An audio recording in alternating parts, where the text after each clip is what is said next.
thunderous applause. And let me tell you, the guy's funny. You're in for a treat. This is Terry fucking Currie.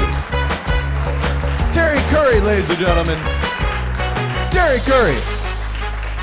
Thank you, Jordan. Keep it going for Jordan Minter. We had William Snow, we had Joe, we had Brad coming out tonight. Awesome. We're a London crowd. We're Londoners. No? You don't know where the fuck you are? Fucking free-range dementia patients just fucking staggering into a bar. Oh, that's so Santa Claus parade tonight. That was fun. That was festive. City did their best to put it together. They decorated the little fentanyl zombies down Dundas Street. Formed them into a creche. Gathered around a manger while the three wise men delivered gifts of pills and random electronics and a bag of sweatshirts. This town fucking sucks. Town's a pack of assholes, man. Anyone here on any of the Facebook groups for London, Ontario Crime Watch, London Shame posting? Yeah, you on those? It's nonstop. You're on all of them. Yeah, you look like you're on all of them. Fucking eager too. What I love about these groups is no matter what anyone posts, that following comments, back me up on this, are nonstop people shitting on the person for posting what they fucking saw. Oh, is that you're pointing over to her? Are you guys a couple? You guys? No? Nope. He's my brother. Oh, he's your brother. Oh, I'm sorry. Well, I mean, we are in London. I mean, good work. Good fucking work. Yeah, it's funny. Brad was talking about layaways earlier tonight. A little background on me. I'm a married guy. I've been married for 18 years. Very happily married. I have a beautiful 6-year-old daughter. Super happy. None of that shit's funny. All right. But what is funny is my wife is Korean. She's from Korea. I went there. That's where I met her. That's where they make them. And anyway, she was having a hard time adjusting to Canadian culture. And I was pulling pranks on her like a little bit too much. It was funny because Brad mentioned layaway earlier. We were at the classy Argyle. And she was going into the dollar store, and she said, "Do you want anything?" And I said, "Yeah, ask them if they have a layaway." And she did. She's like, "This has to stop." So it's November. I don't know about you guys. I was feeling really down this fall. There was a bunch of shit going on personally. I was feeling down. And I went down this nostalgia rabbit hole of looking up like old shows I used to watch and enjoy as a kid. And nostalgia hits kind of hard. I think nostalgia is a drug. And, anyway, I came across this episode. There was a show in the 1980s called Mr. Belvedere, right? And it was about this British butler living with this American family. Yeah, 1986, because I had to look up the date because of this fucking episode, because this one blew my mind.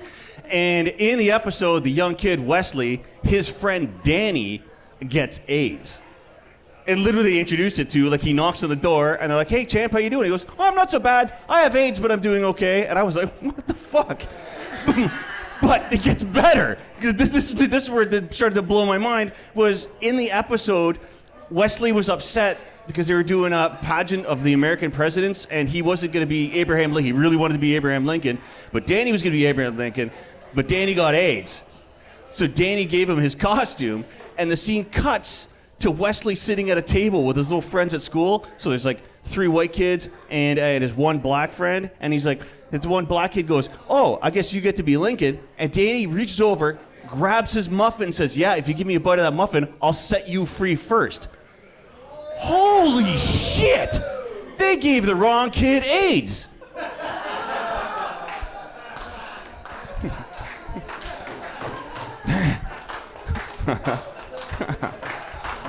I didn't know how that one was going to work.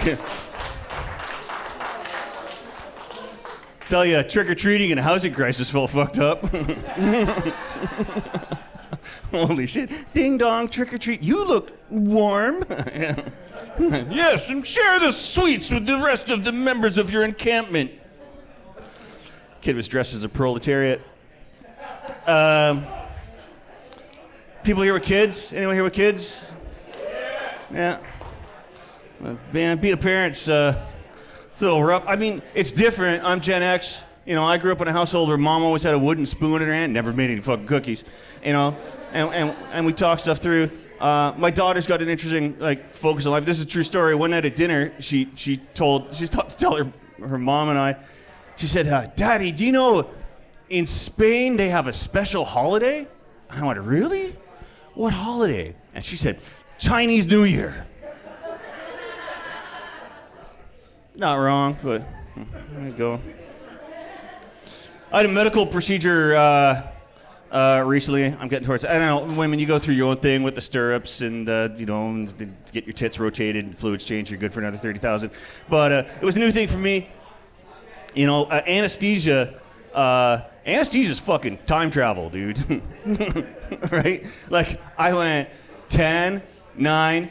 I'm awake in a new room, new bunch of people. My butt hurts. That was interesting. Oh, man. Guess I'll leave you with this. Been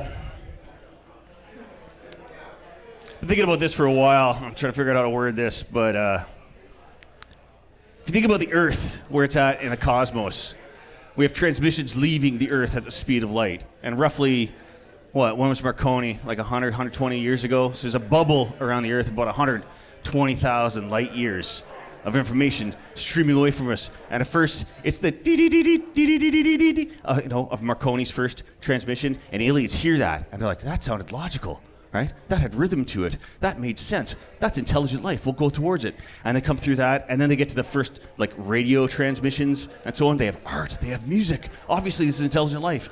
Then they keep coming towards us, and as they get closer and closer, they realize, they hit World War I. They're like, okay, that was fucked up, but that's a civilization growing. Then they heard the first television signal. Do you guys know what the first television broadcast ever was? Adolf Hitler opened up the Olympics. Yeah, they were like, okay, whew, okay, that one's fucked. And I think that what they do is they hit what I call the porn bubble. All right, at about 1970 when satellite TV took off, and it's just nothing but fucking bush, like bush everywhere. And they're like, okay, they're coming towards that. That explains the anal probing. That's the thing I think we say hi. But they rocket towards us, and they finally come here, and it's 2024, and everything's shaved. They're like, oh, we thought that'd be bush. We swear that'd be bush. Yeah, I think I'm gonna end on that one. Thanks, Jordan, for having me out. Keep it going, folks.